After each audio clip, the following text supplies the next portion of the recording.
Monsieur le directeur. Oh! Hey! Il met! Oh! Que c'est beau le football, quel que soit le terrain.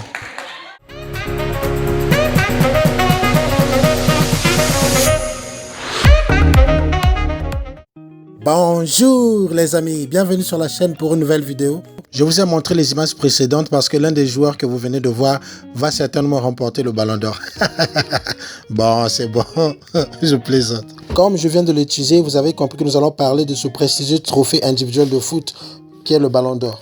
Pour la petite histoire, le trophée tant convoité, le ballon d'or, a été créé par le magazine France Football, d'où le nom Ballon d'or France Football. C'est donc en 1956 que ce trophée a été attribué pour la première fois. Le premier joueur à avoir reçu ce ballon d'or le 18 décembre 1956 a été le joueur anglais qui évoluait à Blackpool à l'époque, Stanley Matthews. Le ballon d'or étant un trophée annuel, c'est donc fort logiquement que plusieurs joueurs ont succédé à ce joueur anglais au palmarès de ce magnifique trophée. Voilà ici, j'ai retenu quelques noms pour illustration des joueurs qui ont gagné ce ballon d'or au moins 2 fois.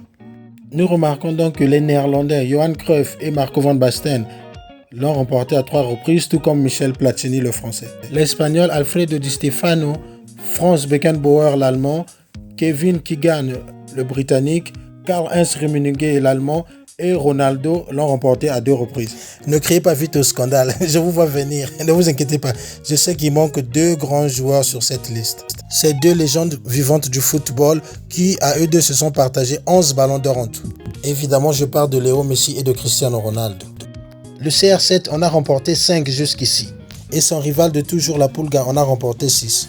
Pour ne pas faire des jaloux, j'ai voulu citer quand même ces joueurs de grand talent qui l'ont remporté certes une fois seulement, mais avec quel spectacle. Il y a eu Zidane, champion du monde en 98, Luis Figo en 2000 avec le Real, le buteur ukrainien Andrei Shevchenko du Milan AC en 2004, le ballon d'or qui ne souffrait d'aucune contestation de Ronaldinho, tant le spectacle que le Brésilien nous avait offert cette année-là était extraordinaire. La mémoire collective se souvient de ses passes aveugles, ses passes du dos, les magnifiques frappes sur coup franc, transversales incroyables, ses passes millimétrées, sa superbe prestation au Bernabéu qui a fait se lever le public du Real Madrid. Bref, il était so magique, Ronaldinho. En 2008, nous avons eu droit au récital magnifique de Kaka avec le Milan AC. Ce joueur dégageait une telle élégance balle au pied, on dirait qu'il était poète. Et oui, Pelé a un ballon d'or qu'il a reçu de manière honorifique en 2014. Je vous en prie, ne me dites pas et Maradona alors. Car nous savons tous que El Pibe Oro aurait mérité gagner au moins 2 ballons d'or.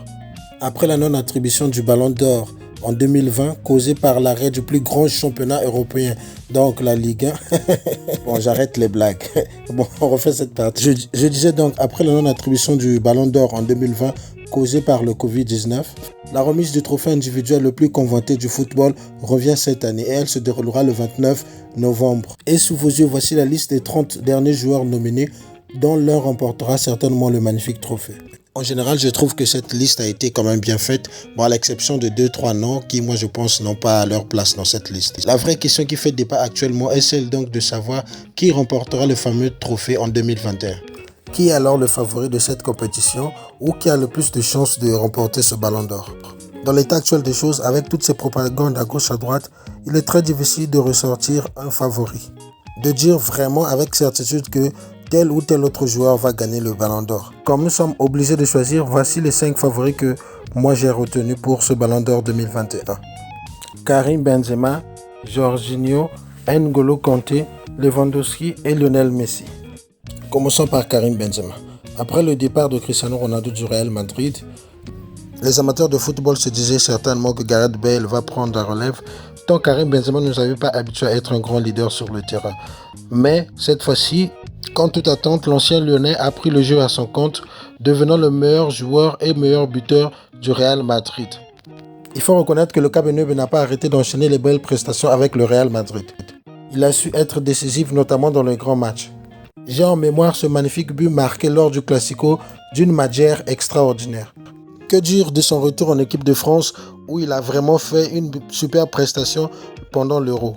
Il a confirmé qu'il était devenu un patron d'équipe de France, surtout durant la Ligue des Nations où il a vraiment été énorme avec ce magnifique but marqué d'une frappe enveloppée en pleine lucarne contre la Belgique. J'ai failli oublier ce match face au Portugal où il a tenu tête à Cristiano Ronaldo en faisant également un doublé comme le Portugais. On peut donc dire sans se tromper que Karim Benzema a vraiment été énorme cette année 2021. Il a marqué des golassos, fait des passes décisives. Le seul bémol avec la saison de Karim Benzema, c'est qu'il n'a presque rien gagné. Bon, à part cette Ligue des Nations, bon, qui n'est pas actuellement un trophée majeur, mais sinon, avec le Real, il n'a rien gagné. Et à l'Euro, malheureusement, l'équipe de France a été sortie malgré le bon match de Benzema contre la Suisse. Voilà pourquoi je le mets en 5e position. Je ne crois pas qu'il puisse remporter le Ballon d'Or cette année. Passons maintenant à M. N'Golo Kanté, l'homme dont le Belge Witsel a dit qu'il a 6 poumons et 36 pieds. Il faut reconnaître que N'Golo Kanté a réalisé une énorme saison. C'est l'un des rares joueurs, lorsqu'il est sur le terrain, tu sais qu'il ne va jamais te décevoir lorsqu'on est coach. Donc il a été énorme avec Chelsea, notamment en remportant la Champions League. En équipe de France, il a été également énorme, étant indispensable au milieu de terrain. Malheureusement pour lui, la France n'a pas su remporter l'Euro vu qu'ils étaient des favoris. Donc je pense que cet échec de l'équipe de France à l'Euro peut donc coûter le Ballon d'Or à N'Golo Kanté. Mais après, soyons clairs, N'Golo Kanté, certes, il est vraiment indispensable au milieu de terrain, mais il est très loin d'être le leader technique de l'équipe de France. Lorsqu'on sait que pour le Ballon d'Or, souvent les buts, les passes décisives ont vraiment une grande importance pour ceux qui votent. Désolé donc, cher N'Golo Kanté, le Ballon d'Or n'est pas à vous. Voici donc mon podium pour cette année. En 3e position, donc, nous avons Jorginho. Jorginho que vous connaissez tous, hein, le milieu de terrain brésilien qui est devenu italien. Donc, en termes de palmarès, personne ne fait mieux que Jorginho. Il a remporté l'Euro avec l'Italie et la Ligue des Champions avec Chelsea. Bon, il y a quand même son compatriote Emerson qui joue notamment avec lui à Chelsea, qui a le même palmarès que lui, mais lui, il n'était pas titulaire, donc il ne peut pas compter dans le Ballon d'Or. Pour revenir à Jorginho, je pense que c'est un peu le même problème avec N'Golo Kanté. Il est milieu du terrain qui n'est pas vraiment offensif, donc vu que les gens retiennent souvent les buts, les actions décisives, donc je pense qu'on risque de ne pas vraiment le voter à cause de ça. Mais sinon, en termes de palmarès, je pense qu'il mériterait d'avoir le Ballon d'Or. C'est un joueur très technique, doté d'une bonne science tactique, qui permet à son équipe d'avoir une bonne maîtrise au milieu du terrain, notamment dans la sortie des balles. Malheureusement, je pense qu'il devrait se contenter d'embrasser ses trophées, car cette image de lui tenant le Ballon d'Or, on risque de ne pas l'avoir de sitôt. Sur la 2e match du podium, je mettrai Robert Lewandowski. Je vous le dis tout de suite, lui, je pense qu'en 2020, on lui a volé le Ballon d'Or. Le magazine France Football aurait dû se rattraper cette année en donnant 2 Ballons d'Or, donc celui de 2020 et de 2021. Ainsi donc, une injustice allait être corrigée. Car en 2020, je pense que personne n'aurait pu contester le Ballon d'Or de Robert Lewandowski, tant le gars a mouillé le maillot, tant le gars a marqué vraiment un nombre de buts incroyable. Il a été énorme en Champions League, meilleur buteur de la Champions League. Il a remporté la Champions League avec son équipe. Ils ont damé un 8-2 au Barça, donc franchement, et cela aurait récompensé le grand travail qu'il effectue depuis quelques années, car je rappelle que c'est le seul joueur qui rivalise depuis quelques années avec Cristiano Ronaldo et Messi. Bon, malheureusement, cette année, en termes de palmarès, il n'a pas gagné grand-chose. C'est vrai qu'il a battu le record de buts marqués en une saison en Bundesliga en marquant 41 buts. Record qui était détenu d'ailleurs par le feu Gerd Müller. Je disais donc qu'il n'a pas gagné grand-chose, car pour le Bayern, gagner la Bundesliga et la Supercoupe d'Allemagne, c'est un peu la routine. L'autre bémol de la saison, c'est qu'il n'a pas été loin en Euro. D'ailleurs, la Pologne a terminé dernière de son groupe avec 1 point. Donc, ils ont été éliminés au premier tour. Alors qu'ils avaient un pool abordable quand même. Donc, pour moi, je pense que c'est à cause de ça qu'il ne mérite pas le Ballon d'Or pour cette année 2021. Mais si les gens se souviennent de 2020, je pense qu'on pourra lui donner le Ballon d'Or. Et d'ailleurs, je signale qu'il a déjà été nommé joueur de l'année pour FIFA. Après, s'il ne gagne pas le Ballon d'Or, bon, ce serait dommage quand même. Mais je pense qu'il pourrait remplacer James Bond, Daniel Craig qui vient de mourir au cinéma. Regardez bien sa classe sur cette photo. Ne mérite-t-il pas d'être un James Bond? Moi, je trouve qu'il ferait un bon James Bond. Pour moi, le vainqueur du Ballon d'Or cette année devrait donc être Lionel Messi. Je vous vois rire, ne criez pas au scandale et ne me descendez pas tout de suite, surtout les anti-Messi là. Laissez-moi vous expliquer. C'est vrai que Messi nous a habitués à plus que ça, mais remarquez que quand même cette année, il a été Pichichi j'ai envie de dire une fois de plus, il a remporté la Copa del Rey, pas la Liga certes, mais la Pulga a réalisé quelque chose qu'il n'avait jamais fait auparavant, remporter un titre avec l'Argentine. Messi a donc gagné la Copa América 2021 avec l'Argentine, en étant meilleur joueur de la compétition, meilleur buteur et meilleur passeur. D'ailleurs, ses coéquipiers ne se sont pas trompés en le portant en triomphe ici, comme vous voyez à l'image.